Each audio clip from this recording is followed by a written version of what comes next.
pay people to buy it. Long Island on our line for Republicans. Rich, thanks for waiting. Hi, how are you? Good morning. My problem I hear all the time is, if you lower the top marginal tax rate, it creates revenue. And I believe that's false.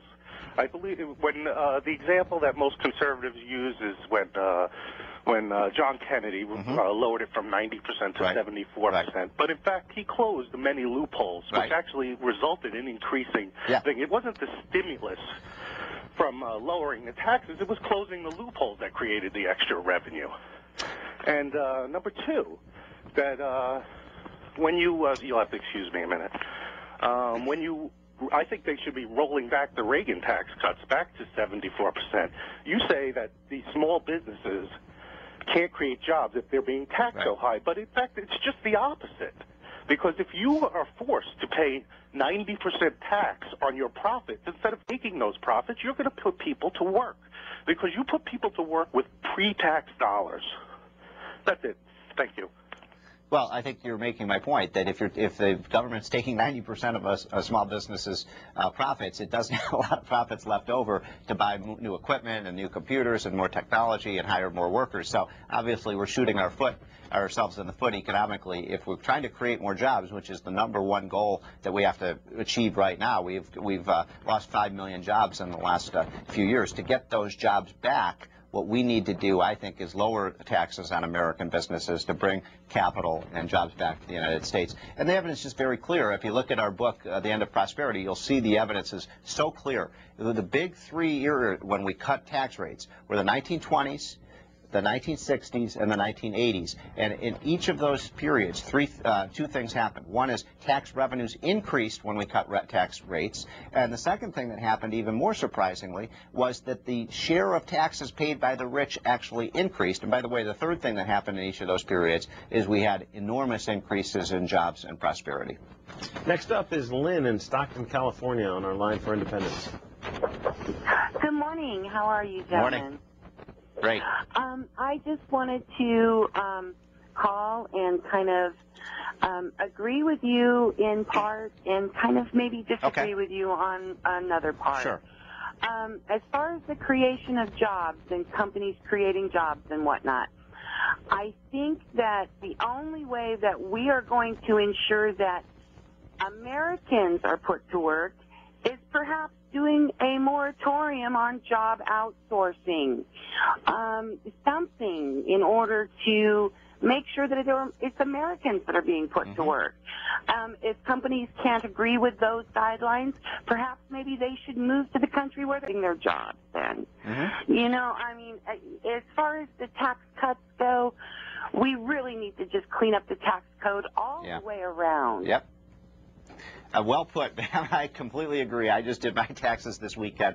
There's no reason it has to be so complicated. I mean, when you have 4 members of the Obama cabinet that can't figure out the tax code, when you have the chairman of the Ways and Means Committee, which is the committee that is in charge of writing the tax code, when Charlie Rangel cannot figure out the taxes, or else he deliberately didn't pay his taxes. I mean, we have a big problem with our tax system, and there's no reason it has to be so complicated. A postcard return, like Steve Forbes was talking about, you pay 19%. If you have income under $30,000, you don't pay any income tax at all. I think would be so explosively pro-growth. It would be so simple. It would take 5 minutes to fill out your taxes. And then the other point about this that is so important is, you know, somebody called in about K Street, that I belong to K Street. Look, I want to put K Street out of business. I don't want all the lobbyists, and I don't want all of the special interest pleading. Under a flat tax, there are no special interest provisions in the tax code. The problem we have, I think, with the direction the Democrats are going with the tax code is they're raising the tax rates, and then they're adding in all these new carve-outs and credits. You know, if you buy this car or that car, if you weatherize your home, if you do this or that, you get a tax break. I mean, that's the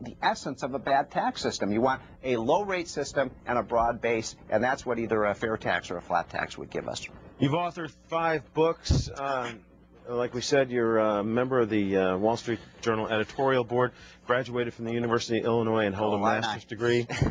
And hold a master's degree in economics from George Mason this weekend. Did you do your own taxes, or did you outsource it to somebody else? Rob, I am really embarrassed that you asked that question. My wife did our taxes, so she's been in a very bad mood, but we, she spent, and we also had to have an accountant help us, and right now over half of Americans have to use an accountant to do their taxes. I mean, that's just a waste of resources. The tax system just doesn't work.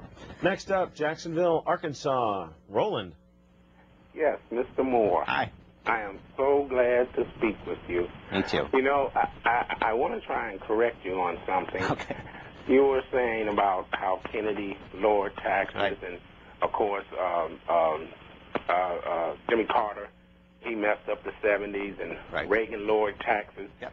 And Clinton, he raised taxes and he boomed the economy, and right. Bush did this. Right. But, sir, no president can raise taxes or lower taxes. No president. It takes Congress and the Senate. That's and true. The minute the American people learn this, the minute the American people find out it's not your president, it is your representative that increases your taxes or lowers yep. your taxes, because they send the bill to the president. He does nothing but sign it. That's a good point. Presidents do not raise taxes or lower taxes. It is your Congress. And if you look at who is in your House of Representatives, then you will know who is raising your taxes, who is lowering your taxes. And I wish you would repeat this constantly when you on different stations. Please let people know it is not the president.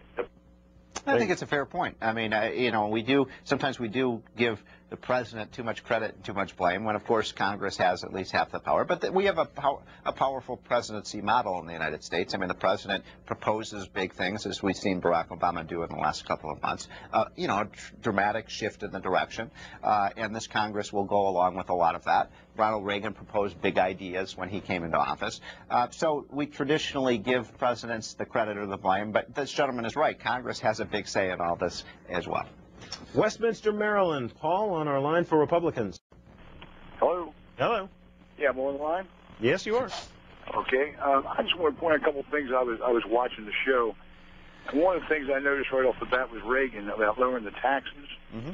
He didn't lower the taxes down to 28 from 70 to 28 till his second term, not the first term, and he actually didn't lower it. The man was right about Congress doing it. Mm-hmm. The other thing is an awful lot has been done or said about lowering the taxes created this prosperity from Reagan. Yeah. When in fact oil prices went from $35 a barrel to less than $10 a barrel. Yes. And oil was the primary reason for the problems in the 70s, yes. from 3 to 35. Right. More so than lowering taxes. The other thing was you said that Reagan or Obama has proposed more. His deficit is higher than all that Reagan spent.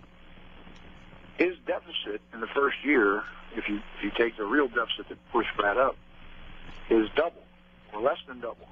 Reagan doubled the deficit immediately, just the actual deficit, and almost tripled the national debt in 8 years. Yeah. So I don't understand where Obama's really that much different than Reagan. Well, I mean, you're right. And the deficit certainly did go up under Ronald Reagan. By the way, on this energy point, it's a really good one. We talk about this in the book, The End of Prosperity. I mean, what happened was that the reason that oil prices went up so much in the 1970s was that inflation grew out of control and our dollar deteriorated. So the major reason that we faced, remember, those $35 barrel price of oil, and that was back when $35 was a lot of money, was precisely because we lost control of the money system. And one of the great accomplishments of Ronald Reagan, aside from cutting tax rates, and the reason we created this wave of prosperity, was we brought inflation. Remember, inflation grew to 14.5% in Jimmy Carter's last year in office, when he just completely lost control of the inflation. We brought inflation down from 14.5% down to about 3% within 18 months. And by the way, Paul Volcker was the chairman of the Fed at that time, and Paul Volcker is an advisor to Barack Obama. I hope that Barack Obama listens to Paul Volcker. But it was the combination. I mean, this gentleman is right. What caused the prosperity of the 80s through the 1990s was the combination of lowering tax rates and lowering the inflation rate from 14% down to 3%. And once we got inflation and taxes under control, boom, this economy went wild. We created 45 million jobs, folks, over the last 25 years. That was twice as many jobs as Japan and Europe did combined. Stephen Moore, thank you very much for being on the program. Thank you, Rob. Really fun.